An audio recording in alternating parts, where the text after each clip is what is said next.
And yeah, we're live. Cool. So this is the Agile Dev Mob on Friday, August 10th. Here with the writer. I'm Matt. Yeah, cool. So I guess, when was the last time we actually mobbed on this together? It was a couple weeks ago, maybe? It would have been like 3 to 5 weeks. It's been a while. Yeah. Okay. So I've been doing like both during this mob and like in other time that I have going through.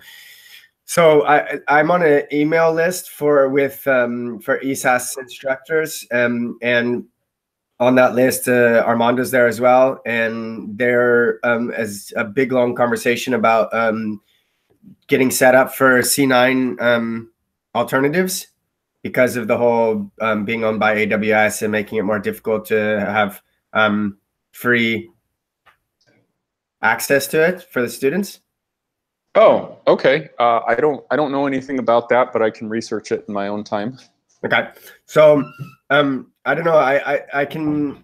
One of the ideas was to that Armando actually suggested was to get set up with Codio.com. I don't know if you've heard of Codio or have any experience using it. I've heard about Codio now. Mm-hmm. Cool. So I have gone through and put all 5 weeks homework in the in Codio, and seen that they all work, like with minimal setup. Like on our part, we can maybe get a workspace set up to share with the students, and then they can just go using it the same way that I mean, the instructions, I guess, need to be changed in the READMEs, but they can go using it kind of more or less the same way they've been using. Integrates with GitHub. Yeah. And yeah, so I don't know. Central checkbox. I'm just sort of tacitly checking it. Not tacitly, explicitly. Yeah. What checkbox? Sorry. The integration with GitHub. Yeah. So that works. It works with being able to push to Heroku, and yeah. I mean, I guess I'll share my screen with you and show you. And I don't know if is there anything you can think of that, like the other thing that I brought up is that it seems like that there's RVM, for example, their default Ruby version is Ruby 2.4.4. Like if you just say install Ruby 2.4, they install 2.4.4 for you. And that's also the same for the official Ruby image for Docker. And is also the same for code MV, I believe. And is also the same version that we're using for that curriculum, right? No, we're actually using 2.4.0. Oh, I see. So I have made, I guess I've been telling everyone who will listen to me that I think maybe we should just change the gem files to 2.4.4. But we could totally do that. The RVM, I just wonder if there's any way to tweak it there.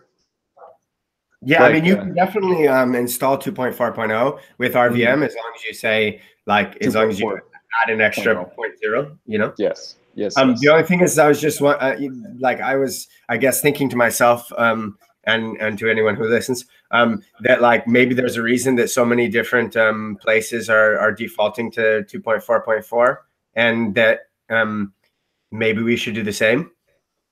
Yeah, I mean, and it's a patch release version difference. So, I mean, we would definitely not expect breaking changes between those two versions. Yeah, which is what I found, like going through, and I've been running all the projects in Codio with 2.4.4, and I haven't had any dependency problems with what we have set up. Like, so.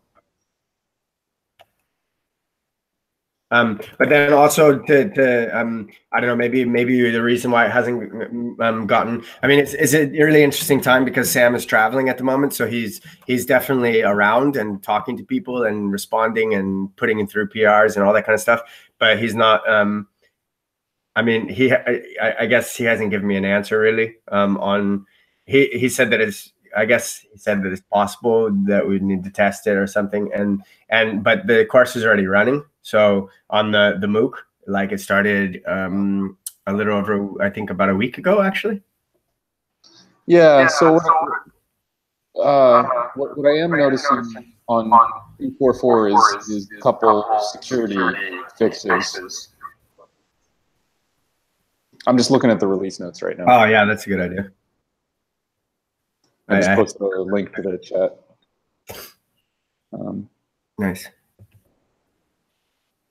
The other thing that I think that might be more interesting to do with you, like, if you're interested in doing it, because like, so this is my project that I had set up on Codio, and like, so this is not something that we would share with the students, obviously, because it has all the answers. So this is just to test it. But you can come here and you can say my projects, and then you can create like, there's this test one, for example.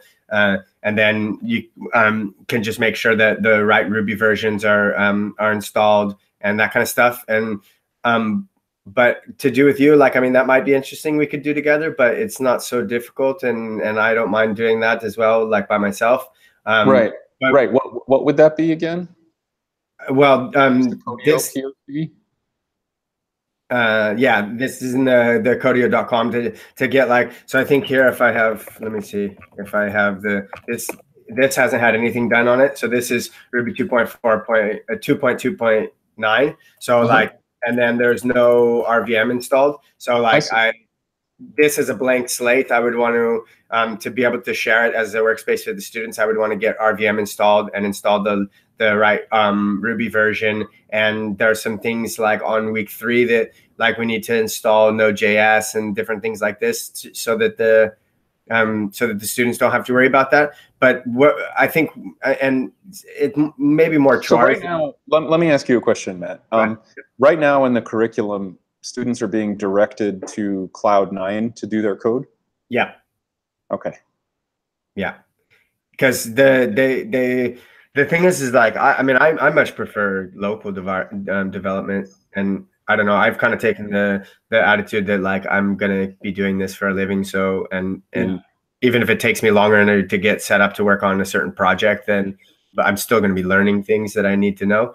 But then like, that's different when you have a class of 150 students and everyone, you know, most of them have Windows, and you don't have the time to go through and debug all the things that will crop up. So yeah, I understand that as well. The only way I'd want to do local in this curriculum context, and you sort of alluded to this with what you were just saying now, is if I had a bulletproof Docker file. Yeah. Yeah. So that's something that I actually did set up a Docker file for the first 2 weeks. I wouldn't call it bulletproof because there's lots of things that I realized with Dockerizing the website one project that like it worked for me, and then we started like having other people who were trying to use and everything, and it didn't work. Even for like Mac users, it wasn't working. And then on top of that, we got it working for Mac users, and then we realized that it wasn't working for Windows users, and then we got it working for them, and then we realized it wasn't working to actually like easily reload the changes. And then we worked on that. So yeah, it's definitely not bulletproof. And also like the thing is that from the comments there in the ESAS instructors email list, there's, for example, Armando prefers not to have any needing to install anything extra on people's machines. So like Docker, you would have to have Docker and Compose installed. Yeah, I do think minimizing the moving pieces necessary for students just to start effectively, you know, traversing, wrestling with code, the fewer hoops they have to jump through, the better. Yeah. So anyways, that, I mean, we can definitely do that here if you want to go through getting that set up. But the thing that I think would be really interesting, in 1 second, I'm just going to cut in, and then please finish what you were saying. I do want to challenge the requirement for moving away from C9, but we can do that here in a moment. Okay, cool.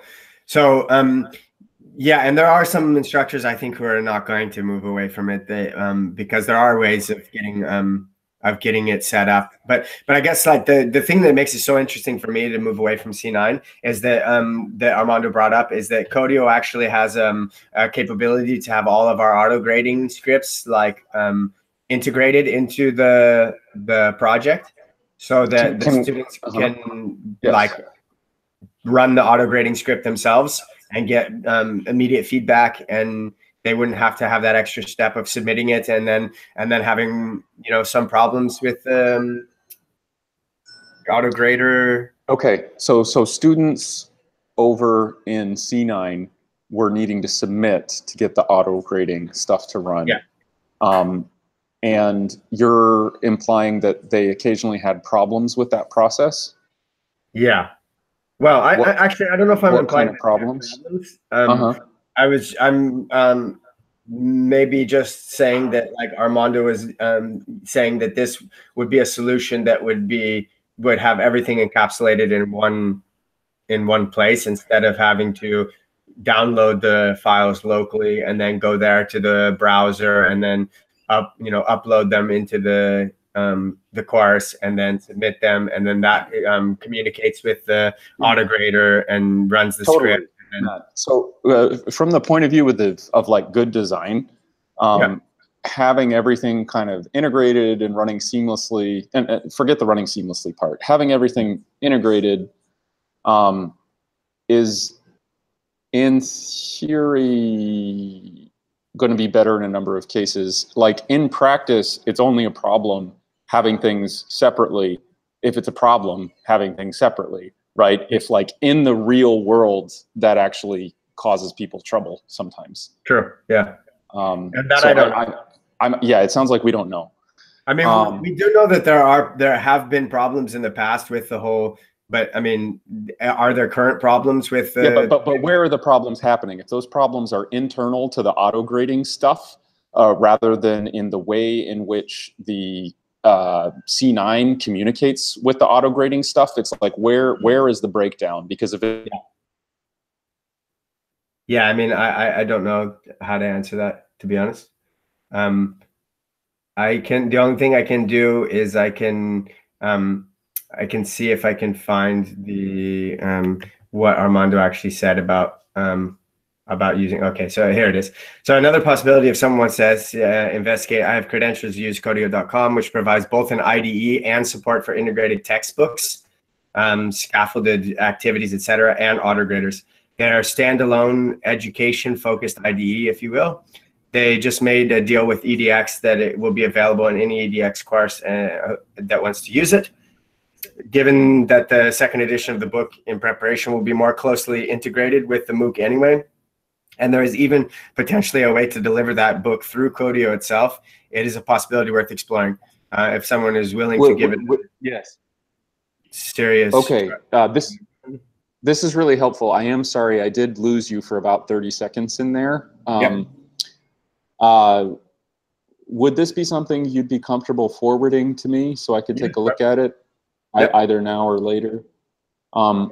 So I know I'm being a little bit of a stickler, but I really do want to challenge the requirements before we go down an implementation path. Yeah, definitely.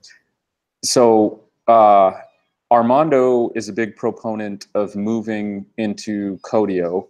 Yeah. It sounds like one of the motivators there is AWS making it harder for students to get free workspaces. Can you elaborate on that?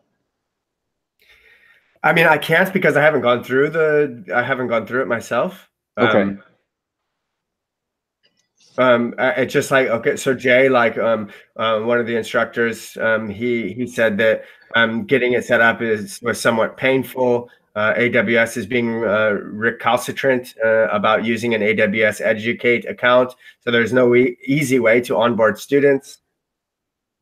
Okay, so this is coming from Jay.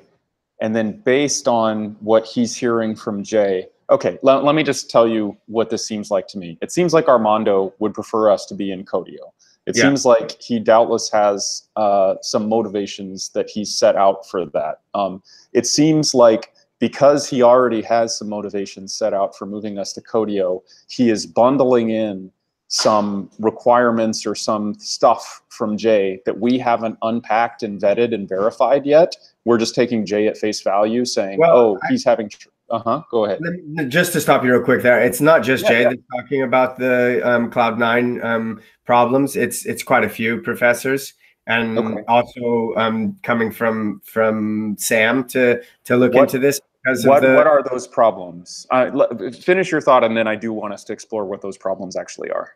Well, I mean, it's one of them is the fact that you can't sign up without a credit card, but then apparently we can get around that by the professors inviting people to their. Okay, all right. I'm putting this stuff in the chat. You can't sign up without a credit card.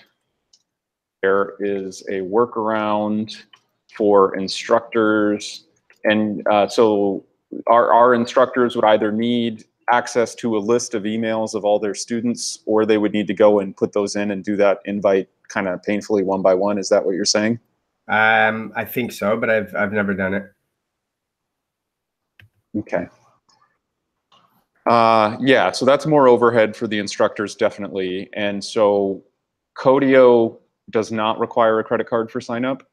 Well, the thing is that we still need to get an answer from Armando whether, like, for example, Jay, he's on the Edge EDX. It's like a Spock. So we don't even know yet if I don't know some of the words you just said. He's on the Edge EDX? Yeah, like there's the site edge.edx.org that's for like smaller universities or smaller courses than the EDX MOOCs. So they're not MOOCs, they're called SPOC, which I don't really know what it stands for. Small private online courses, I think is what the name is. Yeah, small private online courses. Oh, okay, very cool.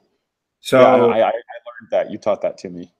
Yeah, and then that's where like AV 102 course is, the one for TAs for the CS 169 course, for example. And so we still need to get clarification on whether this deal that they did with EDX, when he says that they just made a deal with and it will be available in any EDX course. So is that just on EDX or is that also on the Edge EDX?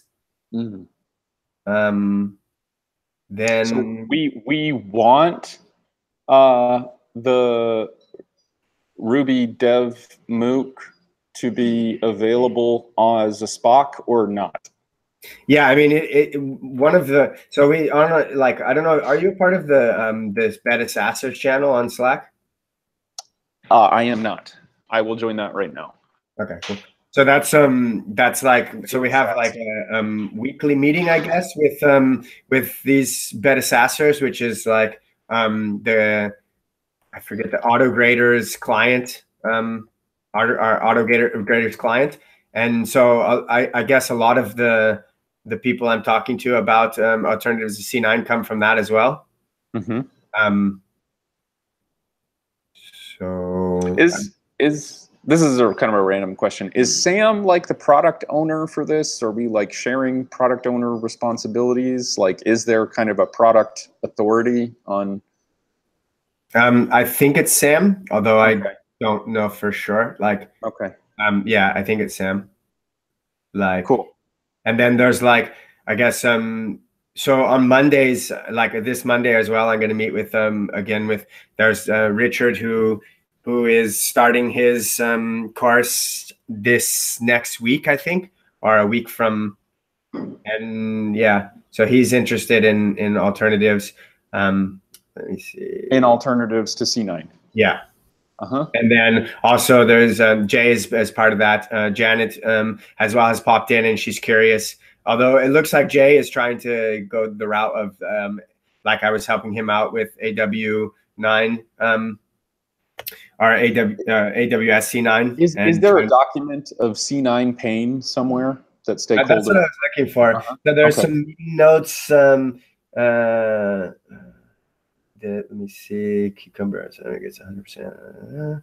As intro, make me move. Yeah, I just don't know how far back this is. In the middle of June. This might be a little bit too far back. Yeah, I mean, that's a good question. I guess I probably should question more things as well instead of just being like, I mean, people are like, oh, we're looking for a C9 alternative, and then I was like, cool, I'll help, and then yeah, I really want to understand what's motivating the move away from C9, but what you are giving me through the history in the background is that it's not like one voice saying, "Hey, let's move away from it." There's at least a few voices.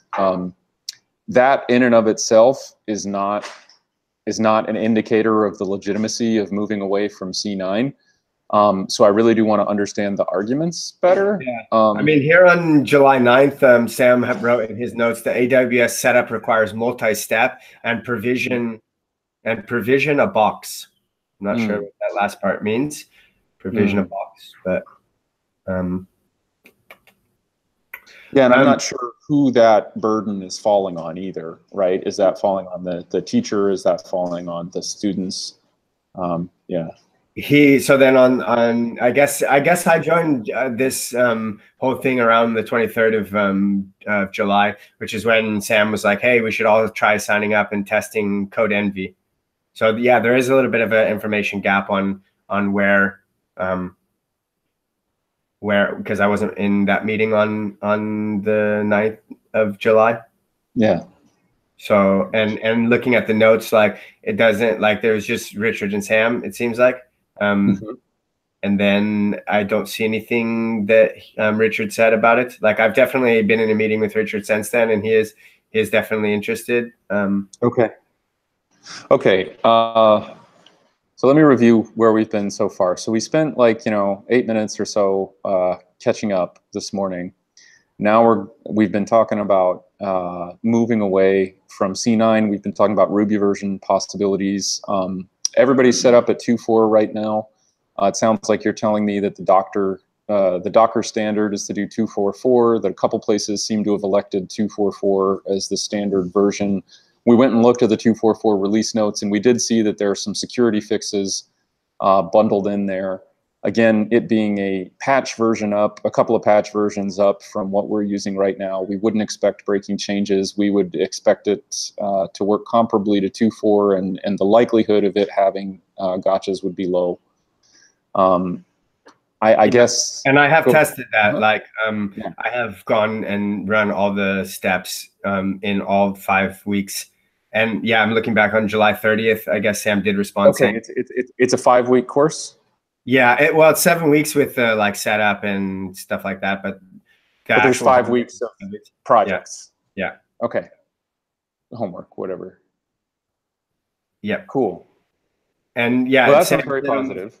30th of July, he said, sensibly, we will update everything to 2.4.4, but it might take a while to check everything. Something for the Agile Dev Mob. So. Well, we never even finished the 2.4. Well, actually, so was the 2.4 transition ever actually finished? Yep. It was. Yep. Oh, fantastic. So I guess we were, the last time that you and I were working on that 2.4 stuff together was, I guess, week 4 maybe, and kind of week 4 and 5, Sam and I mostly Sam really. Week 4 is rotten potatoes. Yeah, still rotten potatoes, but it's doing the homework BDD cucumber. So then he just kind of copied and pasted the solutions. I guess at the end of week 3 as well, maybe you weren't there, because I remember we. Part 3 of week 3, I was interested in getting your opinion on things. Yeah, I may have been in Canada at that time. Yeah, and then week 4 and 5, we just kind of pushed through, and then he merged those changes in. So now everyone that started the course last week has 2.4.0. Like we've actually, on the weekend collaboration, we've been using the new iteration of the course as well on EDX, and we're okay. And no problems yet. So there are students in the first week going through the updated 2.4.0 curriculum right now. There are students in the weekend collaboration. The students in the actual MOOC probably haven't got there yet, because it started last week, and it was just like getting everything set up. Still in their setup here. Okay. Yeah. So I think they're not going to start that for another week, maybe. Yeah. So I don't know. We could maybe spend time test. I've already tested it, but we could go through it again and see that. I mean, actually, I don't know if we need to go through it again. I can show you in Codio that. So yeah, I guess with Codio, there's a couple things about like giving permissions to people. Like Okay, and the alternatives to C9 that we're sort of vetting at the moment are CodeEnvy and Codio. Those are the two alternatives we're familiar with and sort of looking at. And I've done work in vetting using Docker files, but that's kind of like dead at the moment. I think that's a bad short-term solution. Yeah, definitely. So I guess, and I guess I should say a little bit more. I shouldn't just be critical, right? I mean, the reason I think it's a bad short-term solution is because we're really trying to minimize the setup overhead for students. Yeah. And the best way to streamline and do that, assuming there aren't other hidden gotchas with these online coding environments, is to use an online coding environment. Yeah. Yeah, definitely. Yeah, I mean, I guess I thought about like it would be nice for people to learn Docker, but it's probably not. It would be nice for them to learn Docker. I 100% agree. It's just this is always a big question of curriculum development and execution. Is kind of when to teach the students what. When to teach the students what. It's fitting the specific piece being taught into a larger, a larger curriculum, and really we need to understand how it fits in the system of like whatever degree program or whatever it is that they're going through. And a lot of times, unfortunately, we don't have access or understanding of what the other pieces that those students are learning or have learned or will go on to learn. Yeah. And that's the troublesome piece. But we do have to sort of filter out and constrain down to the essential. And I think Docker is a nice to have. Absolutely, I agree with you 100% there. Yeah, and I mean, I guess there's some things that like I think that it's so easy to forget like struggles you had and things that you found difficult to understand even 6 months ago, you know? So I think like there's something, it's really straightforward, but then like maybe, I mean, I got there in the end. So I think like, but at the same time, sometimes it's not so straightforward and different people learn at different paces. And like you said, have different backgrounds and they're taking the course at different places and they're, but yeah, so I'm here on homework for Ruby intro the first week. I don't know if you saw, but I went here to the gem file and I have it set at 2.4.4. I've ran bundle, which didn't do anything because I've already ran it. And I've run RSpec, which runs the tests, you know, and they're all passing because I have all the right answers there. I think that's it on week 1. It's just, yeah, running the RSpec tests, and then as they fit. Oh no, actually, that's not it. That's so something interesting is that when sorry, I have some notes that I went through on the weeks.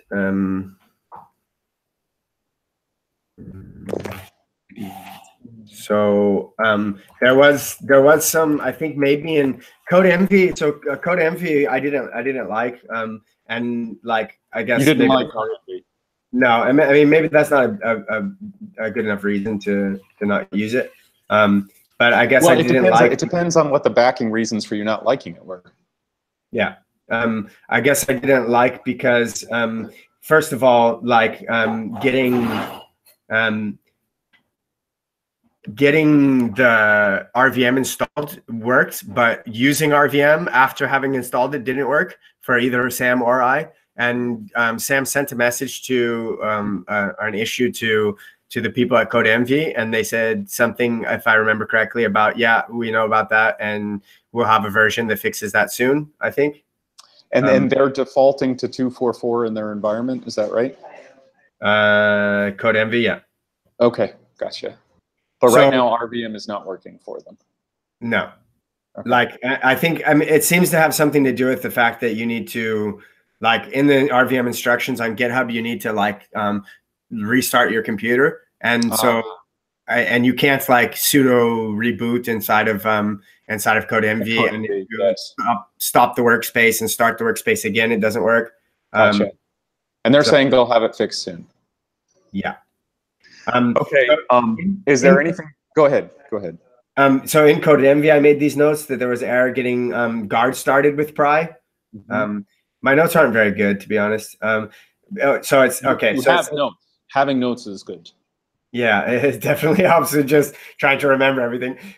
So it said to rebuild Ruby with RB readline. So then I added that to the gem file, which is a fix I found, and bundle install. And then I did bundle info output, couldn't find the RB readline. So it seems like it didn't install RB readline. And then it started working. I'm not sure exactly why, but maybe I opened another terminal and it started working or something. But it doesn't auto run the tests. I think actually afterwards, I think this isn't actually true. I made this note at the time, but then I think it was maybe to do with the fact that I was changing the I can't remember the name of the file, but the RB file. The Ruby intro RB file instead of changing the test file. Yeah. I think if I'm not mistaken, guard only automatically runs if, well, it says it's watching all of, let's see. So if it's watching the space, yeah. Yeah, so if I change this instead of reduce, let's just say sum, because it's easier, and save that and then come back here. So it's not actually automatically running it. Well, so if it were automatically running it, because the change that you just made would not cause any failures. No. But you would see it rerun. I did make it fail on purpose as well. Like so I think that would probably just that should get an argument error because you can't do an argumentless. I see. But then if you do make a change here, so this I'm kind of getting, I'm hopefully not gonna, I'm not in Code Envy at the moment. I'm in Codio, so I made these notes are about Code Envy. But anyways, I have this open. So if I make a change to the spec file, then it actually reruns it. Although interesting, so it'll watch the changes to the specs, but it won't watch the changes to the production code. Yeah, which actually the way it is later in the course, I think in week 2. Yeah, in week 2, what we did was we added pending true to all the tests, so that when you're running bundle exec auto test or bundle exec guard, you can go removing the pending true from each one at a time. That way you can watch it fail and then get get it to pass, then watch it fail, then get it to pass. So I'm not sure if that's something we should be doing from the first week as well, because the thing is about the first week of the course is it doesn't tell you to like explicitly tell you, hey, use bundle exec guard. What it says is that like it's one of the things at the bottom of the page of something that you could do if you're interested in like extra credit or like an extra challenge or something like this. So maybe that's why the implementation is the way it is, but that confused me for a minute. Like I think that's when I made that note that the bundle exec guard's not working, is because yes. Matt, are you saying that in successive week after this first week where we say, hey, you can use guard and this is optional, it will automatically also run against the changes in the production code? No, it's the way that it's set up in the way that we've set it up for the students is that we have the pending trues, and then we tell them, hey, remove the first pending true and you'll watch the test fail, then make the implementation and then you'll watch it pass, and then move on to the second pending true. Yeah, did that make sense? No, that didn't make sense. No, what you just said made sense to me, I think. But I guess the reason I say I think the reason it doesn't make sense to me, what I was saying, is because then when you're making the implementation and saving the implementation, if the guard doesn't rerun the test when you're changing the what is the one undermanship pair programming style? Anyway, continue if you don't. Yeah, that's I think that's the ping pong type. Oh, interesting. Okay. But I'm just guessing because it sounds like something. Sam's a big fan of the ping pong stuff, so Mhm. So try getting set up with an automated test framework. So this is the part of the more challenges that I think is interesting for us to try, because a lot of the students might, such as guard or auto test. Guard or auto test can be set up so that they run all the tests in spec, but every time you edit and save your code file. So this is the thing, like, I don't know if so can be set up. Maybe is the part that maybe I haven't set it up, configured it properly. To pay attention to when you edit the code file. Standard out was telling you, I am now watching the parent directory for the repo, right? Yeah, that's correct. Yeah. But yet it only reacts to changes in the spec files. Yeah. Yeah. Here we go. Interesting. It's now watching at the whole. So you would think that any changes to the homework Ruby intro would auto rerun. Mm-hmm. So yeah, I've just come here and opened up the guard. So I had a quick read through this, and I think that's where I. Yeah, I'm looking at the guard docs now too.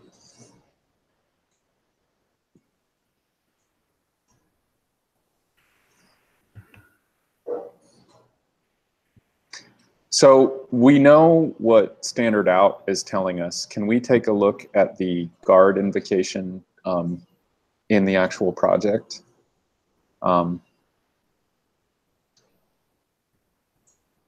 Where? Sorry. I'm not sure where it would be. I think we would do a project search for guard and see where it's being invoked. Well, we have a guard file. Although, if that has any. So it has here like RSpec files, Ruby files. So this is all commented out in the guard file. Like this is just this. I think. Yeah, or maybe not all, because this is here. So it's watching Rails controllers. Yeah, but not all of our changes to prod code are going to be in the controllers, like that max sum to in, the sum methods, all those things. They are not in the controllers. So it seems like this is not a comprehensive list of what guard needs to watch. And when it's telling us, hey, I'm watching the whole repo, it seems as though it's lying to us based on the behavior. And I'm curious where that lie is coming from. It says here under Ruby files, it says like Ruby is equal to DSL Ruby. I don't know, domain specific language, I think, maybe. Yeah. So domain DSL.watch spec files for Ruby.lib files. So, I mean, that seems to say that it's watching the lib files as well, but it's not. So this Ruby, what is that Ruby? Where is that being defined?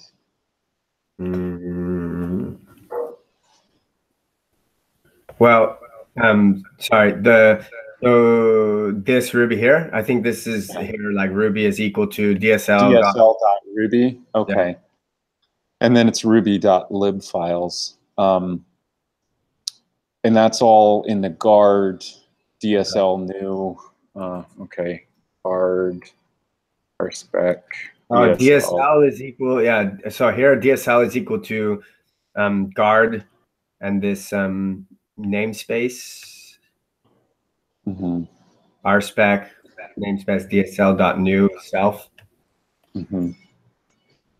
Yeah. So I would sort of suspect, I just pulled this from the DSL.new docs, and I should format it a little bit nicer so it's easier to look at. Oh, you can't do the triple backtick code formatting stuff in Google Hangouts. I thought you could. Anyway, I can also just send you. So I'm looking at the DSL class for RSpec guard, which is that object that's being instantiated, and then we're then calling Ruby files, you know, Ruby.lib files. And I am not a regex wizard, but it sure looks, that's what that %R is here. You're probably familiar with that, with like %x for system calls and %w for a string elemented array. But so yeah, that's a regex here. And I would think that regex should be picking up anything under lib, which is what you were alluding to as a likely possibility earlier. I would think it should be picking up anything under lib and watching it. Yeah. And like going back to this guard file, like it says that you can uncomment and set this to only include directories you want to watch. Yeah. So then you would like say directories, and then you can say app, lib, config, test, spec, features, for example, and then you that dot select and directory exists, blah blah blah. If directory exists, if else, blah blah. And then like note if you're using directories clause, blah, blah, blah. But it seems like that's like if you wanted to include,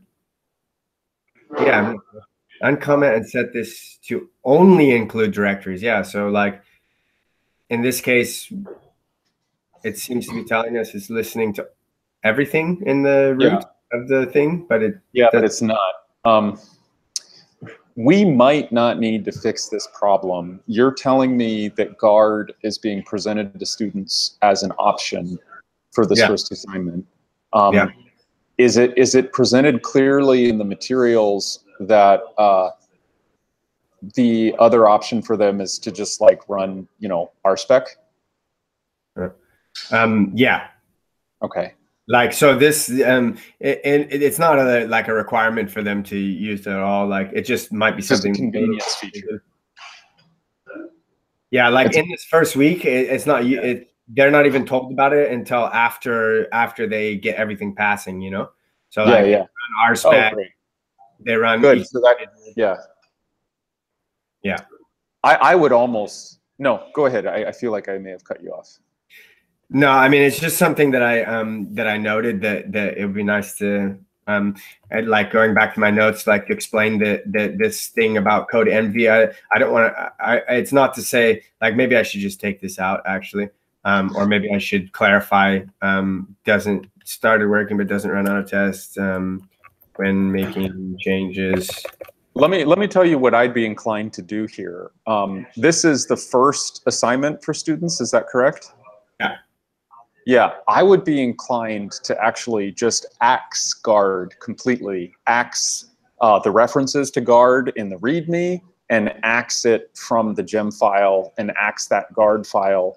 I would just be inclined to excise guard from this completely, and just have that be a really exciting thing. And the next assignment is, hey, you remember how you were constantly typing RSpec blah blah blah blah blah? Well, now you have this thing that'll just manage it for you. Well, that's a little bit it's a little bit how they do it. Like, I guess with the big difference being that they do have reference to it, but the guard file and the gem file and all that's stuff that I've added as part of, like, that's not something that comes when they clone the repo.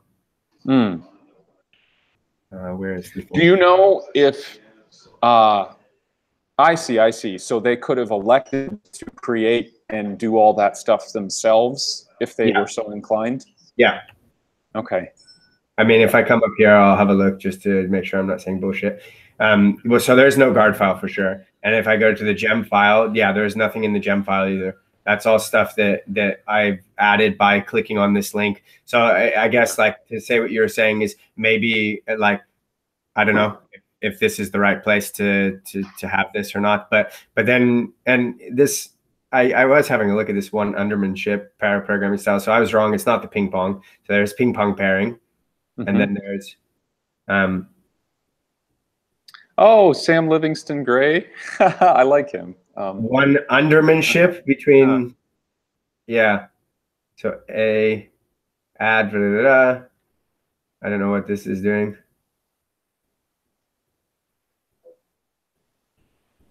Okay.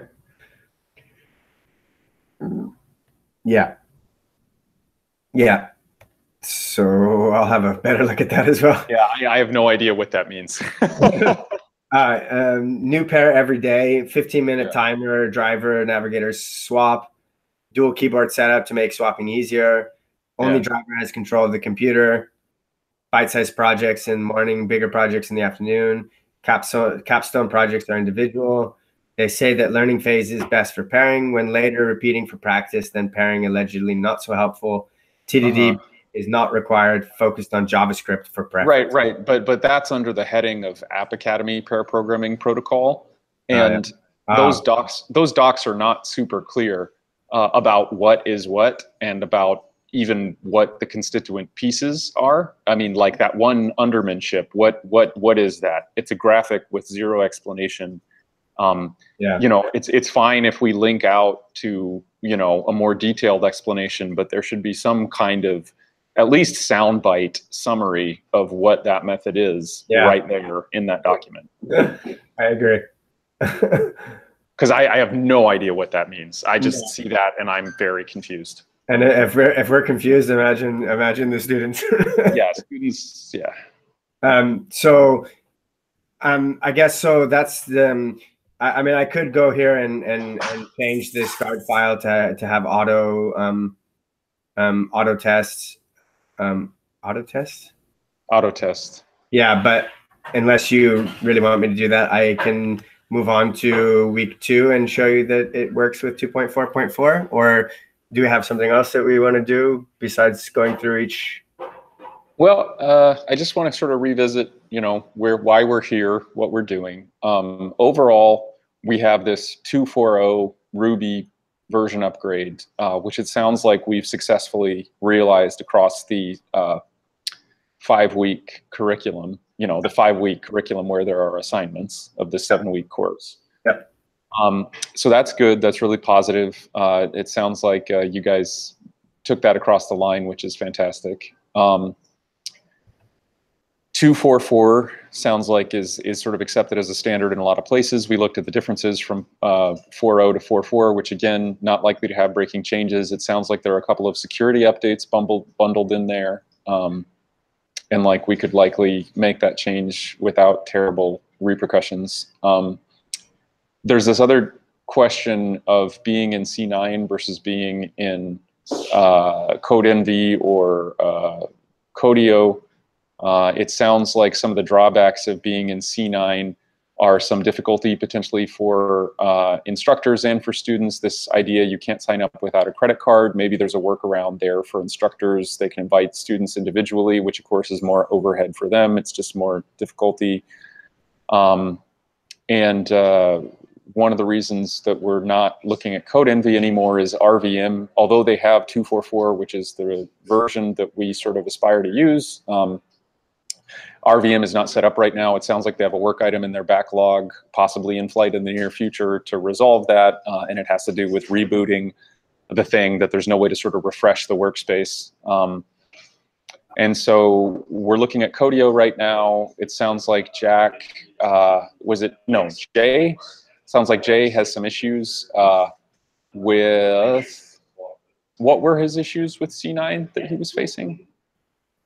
So I was gonna see if I can replicate those and how I got around them. And so what was happening is that when you install RVM on in the terminal in Cloud9 or in Codio as well, you need to and then you try to RVM install a Ruby version, like. Right. Let me see if I can do it here, because I don't think this has the.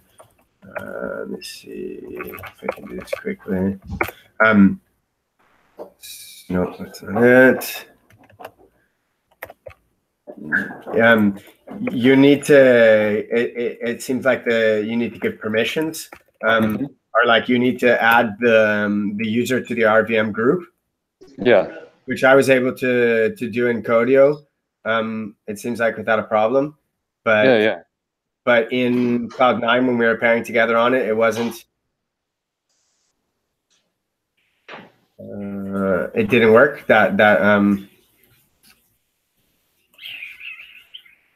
Where am I?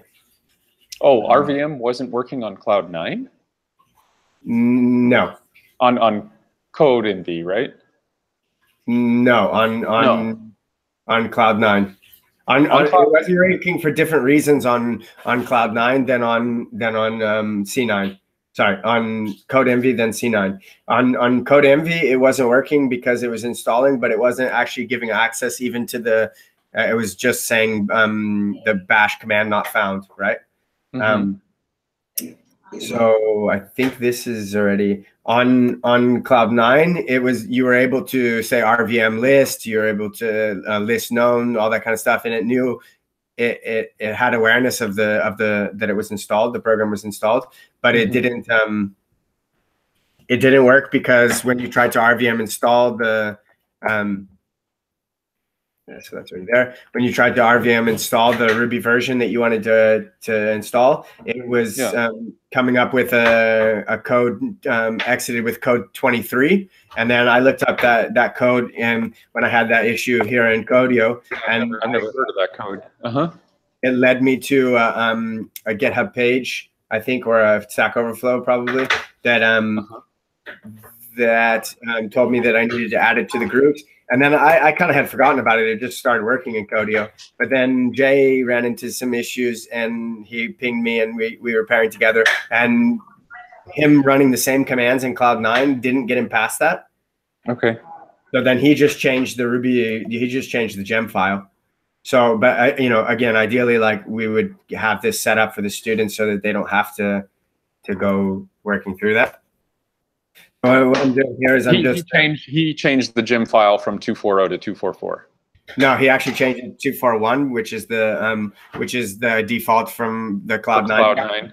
Yeah. Okay, but the takeaway from this is RVM, we were not able to use it in Cloud 9. No, we're not. Okay, so that's an added motivator, which until the last 3 minutes with you explaining it, Matt, I wasn't aware of. Sorry about so that. that's a definite motivator for going somewhere else as well. Yeah. Or debugging that, and we probably didn't spend the time trying to get it to work that we could have, because the easiest thing to do is to continue pairing together was just to change the gem file, but yeah. So yeah, it may not be a lot more legwork to resolve that. That's for sure true. Did you guys already sort of Google around for that, or were you rounding near the end of your time when you ran into that difficulty? No. So I can come here. So what we did was we tried that fix that worked for me, and then I didn't see any other. So you have had this working in Cloud 9. Do you need to take the call? No. I can call. I can call back. So. Well, we're also, just about at the top of the hour. Yeah, that's true. And I understand we've been largely talking higher level over the past hour, but I do think it's useful because you're talking about, moving code environments. You're talking about potentially and likely moving Ruby versions. I mean, there's a couple of changes here when we've already just completed this decidedly more painful than this one is liable to be upgrade from like Ruby 1.8 to Ruby 2.4 for the curriculum materials.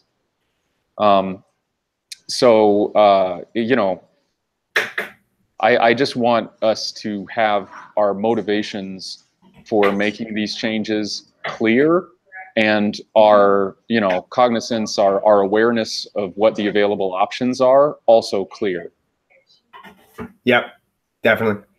No, I mean, it's important to also, there's questions that I probably could have been asking as well. Yeah, I was just looking, trying to find, but yeah, and then I just came. Well, the logical thing to do, I mean, or at least the natural thing to do, early on, right? Is you get requirements and you're just like, oh yeah, I'll do that. Because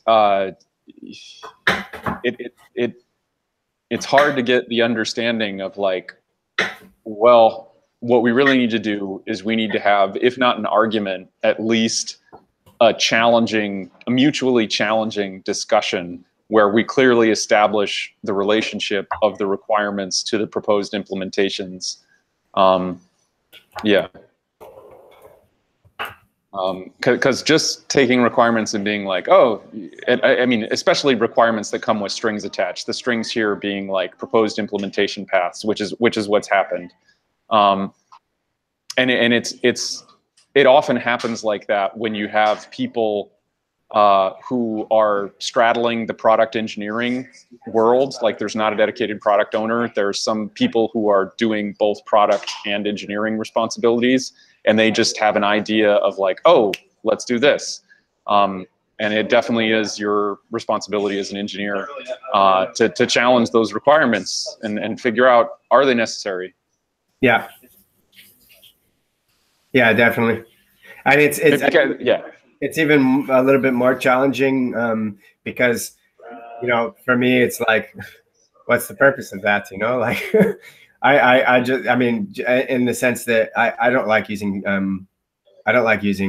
online IDEs at all, but then also as well, like I need to, I do understand that there are reasons that they exist, Yeah. So if for whatever reason, through the course of exploring this space, like if I were dev manager on this project, for example, this is a hypothetical, I would likely say, okay, stop the Docker file stuff.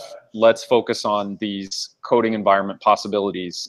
But if in the course of looking at this, again, because I'm not the dev manager, we were to find that the Docker file actually comes with fewer obstacles, it's simpler and more straightforward than the online coding environment, then by all means, do the Docker file, right? Yeah, I don't think yeah, go ahead. No, sorry, I was just commenting. I don't think that's the case, but yeah, I get what you're saying. You're saying that, like, not to be married to the idea that, like, we should be using online IDEs as like a hard and fast rule. Yeah, exactly. Because what is the requirement motivating our choice to use an online IDE? Mm-hmm. Oh no, that's actually a real question. Sorry. I get the motivator is that we can have it set up with a lot of things that that can allow the student to get straight into the homework instead of like needing to get set up their local. And also, I guess in some ways is the same reason for using Docker, in the sense that when you have like a browser-based solution where you can set up the environment before your students actually start the course, or a Docker file, it doesn't matter what operating system they're using, as long as they're using the same browser, like then it should just work. Whereas if you're asking everyone to get set up, and I guess so for that's what it would be for the students. For the teachers, it would be a benefit because you don't have to spend time like debugging 150 people and 150 people's machines, which could be the same brand but are different versions, like are different, like the operating system's the same but they're different versions of the operating system. And so because you and I, Matt, have a lot of contextual awareness here, we can sum up that requirement in one word, which is ease. And so if it were to turn out that the Docker file is easier, then, there's all these other things that can come into play, like the sunk cost fallacy. You know what that is? The what fallacy? Sorry? The sunk cost fallacy? No. So this is the idea that, because we've put all this effort into a given implementation path, that therefore that's the correct one. And it's not always that sort of overt, but it's just this natural human thing, right? That, well, because we've been working and doing all this research and POC stuff in this space, that therefore what we were trying to do was the right selection. But if we come back to that fundamental requirement of ease, for students and teachers, like it really should be as simple as what is easiest. Yeah, yeah, exactly. Yeah, I mean that's really succinct way of putting it, because it's both for the students and for the teachers. Awesome. So do we have any action items coming out of today? I realize we've written no code and made no changes to anything.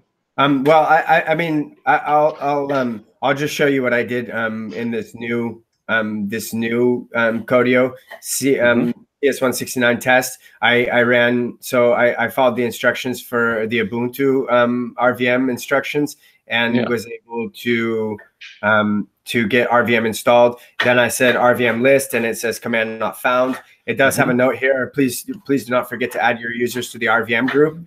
So that's interesting. And then I realized that I needed to open up another terminal to actually be able to use RVM. So then I popped into another terminal and I said RVM list, and it said there's no RVMs installed. So I said list known, and then I was just showing you that it was in fact the 2.4.4 as default, but I don't know if you saw. Then I said RVM install 2.4 so that it would default install the default, which did download and install Ruby 2.4.4. And and actually I didn't run into that problem that I thought that I had run into. Let me just see if I can change to Ruby 2.4.4, and I can. So, and if we do your RVM list now, are we going to see the little arrow next to 244? I just want that as the sanity check. Yeah, 244, great.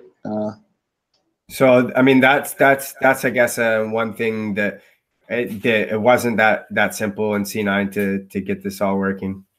Excellent. Well, that's definitely a point in favor of Codio. Yeah. Cool. Well. Yeah, I guess so, but that doesn't really that doesn't answer your question about actionable items. I mean, I guess on my side, like because of I mean, I guess I need to go through and read this as well about, I mean, there are lots, I did find this email that I can forward to you that talks about a lot of people talking about C9 and alternatives to C9 and maybe some reasons why they want alternatives to C9.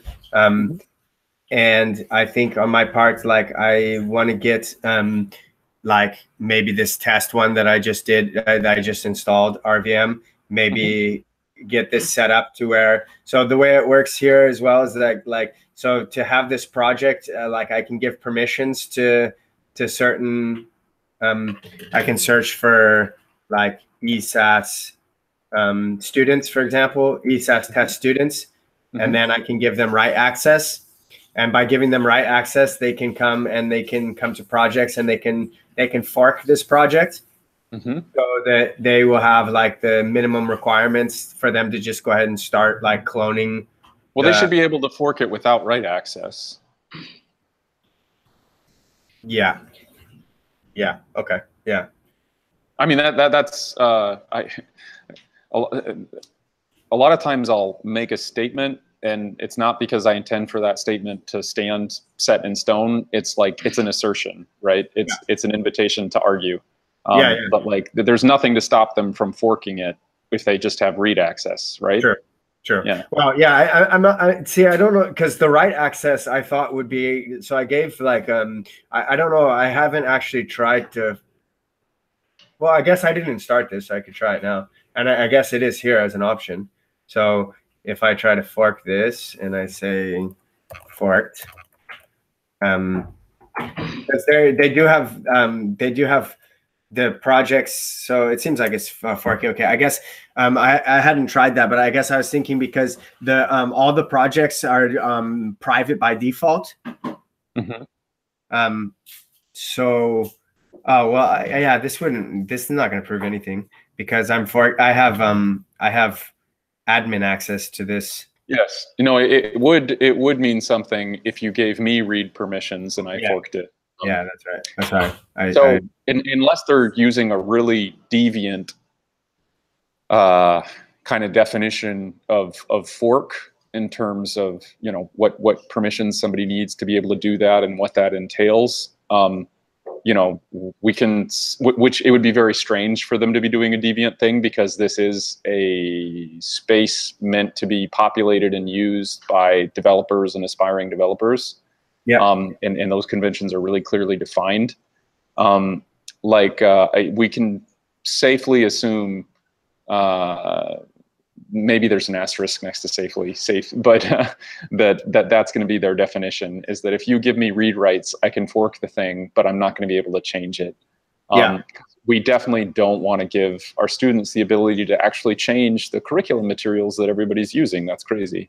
Yeah, and even if you give, like, the thing is, like, I guess, like, what I found interesting with, I guess I didn't maybe do any of, like, giving specifically just read access to someone, like, because I was doing with Sam and I gave him write access, and then he noted that he didn't have a terminal when he had write access.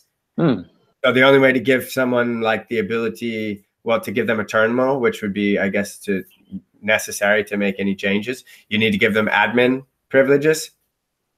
Yes, but that's working with the project itself. One would still expect that they can have read access, fork the project, and then have a terminal and be able to interact with that fork. Yes, definitely. They would be up, because then they would be the owner of that fork, right? Yeah, exactly. Yeah, so that, I guess, like, I don't know if I should leave this as I don't know who's in the test students. I think there's no students. But anyways, like, so I guess, like, in theory, all you'd have to do is give project permissions to be able to read, and then they would be able to come in here and fork. Although, I mean, I think that's, I mean, unless you can think of another way that we would have, like, the template set up for them where they can just easily start using, I think they would need to fork it, right? Yeah. I mean, that's, and they should really fork it. Like, I see no reason to spare them. Like, if we could push a button and say, okay, this auto forks for all our students, I really see no reason why we would want to spare them that process. Because if they're going to go on and they're going to be open source contributors, or contribute to projects for which they don't have write access, like, they should be really intimately equated with forking. And I think we do them a disservice by depriving them of that experience. I mean, when that experience adds a trivial amount of overhead to their setup time. Yeah, and also just to agree with that point, like, they need to, from week one of the course, they need to fork fork and clone the repo. So good, excellent. It's not anything it's not different to fork it in Codio than it is to fork it in GitHub. Perfect. So yeah, I guess so. And I was just thinking why we're having this conversation and just getting this set up. Like, so I guess, like, it doesn't, the environment can be set up to work on all 5 weeks of I'm actually posing this as a little bit of a question as well, but I think an assertion that can be set up to work for all 5 weeks, like, as in, like, it has, for example, Node.js installed so that they can use Rails starting from week 3. Even though they're not using it in weeks 1 and 2, we wouldn't want to have different environments set up where they need to fork for the week 1, and then they need to fork for week 2, and then they need to fork for week 3, because they're going to clone in the projects starting from week 1 and move on. But I think it would just be one environment that they would need set up. That's an interesting question. So the question is whether they have one environment that has all the assignment materials for 5 weeks, or whether they have one environment for each week. Yeah, I think with the way they did with Cloud9 is they just have one instance, isn't it? Is that? Oh, I think you're right. And then they just. So I know that's how our workspace, right, as curriculum curators, is set up. Is one workspace. I would expect that mirrors the student experience, but I don't know. Okay. So yeah, I guess I bet Sam would know. I can get clarification on that, because I guess there are certain things that like they need. For example, in week 2 they need Sinatra, whereas from week 3 they need Rails. But that's something that they're bundle installing and is in the gem file. So I think like the only thing that they would need in this, for example, this CSS 169 test, which hopefully can be renamed maybe, is RVM, which is installed, the right Ruby version manager, which if we're using 2.4.4 in the future is installed. And then just those, I need to go through like the basic requirements that you need on your machine to have a Rails. I know Node.js is one of them. I need to see if the other, like build essentials, I think is another one.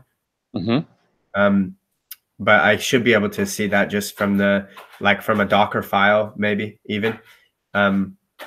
And yeah, other than that, as far as actionable, like I'm not sure, like if we want to just talk next week, the same time about what we can do in the Agile Dev Mob, or if you want to talk on Slack about that, or if you want to ideas here. Yeah, that sounds good to me. I am more convinced of the desirability of moving to Codio, which I think is useful. What is your email? Go ahead. Yeah. Oh, yes. It's wrtimberlake@gmail.com. wrtimberlake@gmail. Yes. Oh, so I've just forwarded you this this conversation as well. If you have time. Thank you for that. Go through Yeah. Cool. Awesome. And cool. Yeah. Well, this was good. Yeah, it's really nice. I like. I think I can really benefit from whenever I get a chance to listen to how you go through. Like, you have a very, I don't know if it's unique, but like unique as far as like people in my life, a way of thinking about taking on tasks and working through them. You know, so I think it's really beneficial for me. Awesome. I'm glad to hear that. It definitely can drive some people crazy, because people have different styles as developers, right? And I tend to be very methodical and like to have higher level discussions a lot, sometimes perhaps too much. There are cases in which it would be more useful for me to go higher level, drop down, get some feedback, pop back up, look at how things are. I definitely feel that seamless transition between the higher and the lower level details. It would be beneficial for me to shore that up, continue to shore that up. Yeah, but I mean, I think for me, like, I think I need to get better. I know in the future, like there's only so much time during the day to do stuff. And so I need to get better at like being able to decide how and what to work on, you know, because like just saying yes to everything because people need help is not really a good business model. Yeah, they say saying no is the great liberator. Yeah. I've been told recently that I say yes to everything and want to have my finger in everything, and I guess that can be a good thing and a bad thing, but I'll have to get better at that in the future, because there's just no way to do everything that you want to do all the time. Yeah. Well, great.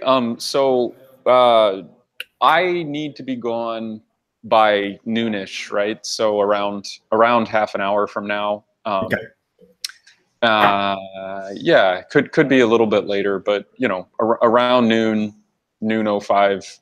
Okay. I need to be heading out. So do you want to take a 5-minute break and then see what we can get accomplished with the TDD mob, or do we want to postpone the TDD mob? Or I mean, I think like anything that we could do, even if it's just half an hour, would be better than, because it looks like I mean, if we're going to do it, then it's going to happen. If we're not going to do it, then it's not going to happen. And I mean, for me, any extra time that we can spend coding would be great. Excellent. I have plenty of time the rest of the day to do other things that I want to do. So.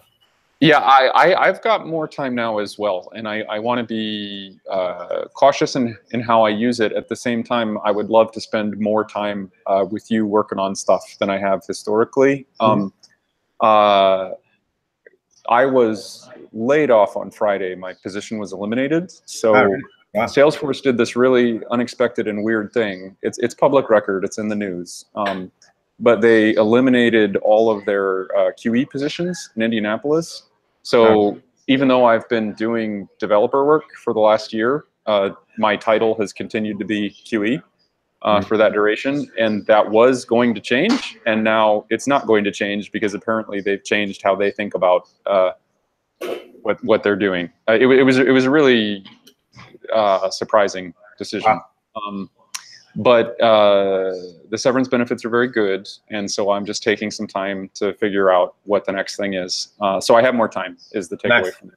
Yeah. Yeah. I mean, I'm not sure whether to congratulate you or say sorry. If you want to congratulate me, that I think that's the appropriate thing. I think so. You can also say sorry if you want. But. I mean, I think there you were talking about moving on, and then you had kind of decided maybe not to, and the fact that is the funny part. The fact that you're saying the severance is good and you're going to have more time to spend time coding with me and in general, Agile Ventures is, I think, definitely worthy of congratulations. Oh yeah. Yeah, no, I'm really happy about it. Yeah. I was talking to quickly, and then I'll go grab a coffee and start a different hangout so we can record that separately. I was talking when I was talking to Sam. He said, "Yeah, go ahead." And he said something about we can make an announcement, if you'd like, about me working there. And then I said, and what about a party? Yeah, let's do a party. And cloud party. Certainly. And so he said something about when he gets back, we should have I was like, remote parties are awesome or something. So that's in the works. So maybe we can celebrate more. That'd be great. Yeah, no, I'd love that. So yeah, I'm gonna get a cup of tea, and I'll see you in the next 5-10 minutes, I guess. Cool. Sounds good. Thank you. Ciao.